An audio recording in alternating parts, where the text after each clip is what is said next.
Être Premier ministre est une tâche difficile, sans doute encore un peu plus difficile en ce moment, mais on ne peut pas être Premier ministre lorsque les conditions ne sont pas remplies. Depuis 3 semaines, pourtant, j'ai tenté de bâtir les conditions pour lesquelles nous pourrions faire adopter un budget pour la France, pour l'État, mais aussi pour la sécurité sociale et répondre à quelques urgences importantes qui ne peuvent pas attendre 2027, l'élection présidentielle. Et j'ai tenté de construire un cheminement avec les partenaires sociaux, notamment sur des sujets qui ont pu faire l'objet de blocages. Ce temps, je l'ai aussi consacré avec les formations politiques du socle commun pour bâtir une feuille de route, mais aussi évidemment de l'opposition, puisque c'est elle qui décide en grande partie du sort et de l'avenir non seulement du gouvernement, mais aussi du pays à travers l'adoption ou non d'un budget.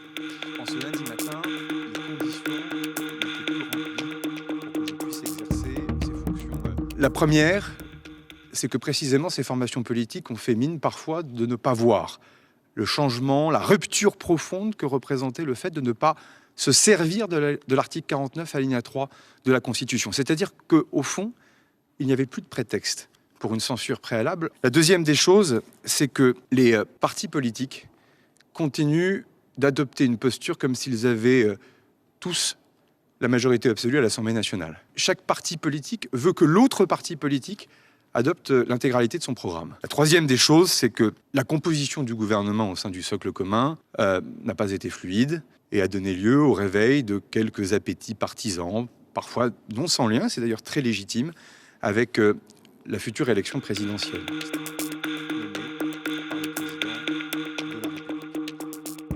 Le dernier message que je veux dire aux Français, c'est qu'au fond, il suffirait de peu pour que l'on puisse y arriver, en étant plus désintéressé, pour beaucoup, peut-être aussi un peu parfois d'effacement de certains égos. J'ai du respect pour celles et ceux qui s'engagent, mais il faut toujours préférer son pays à son parti. Et il faut savoir écouter ses militants, mais toujours penser aux Françaises et aux Français. Merci à toutes et à tous. Je vous remercie.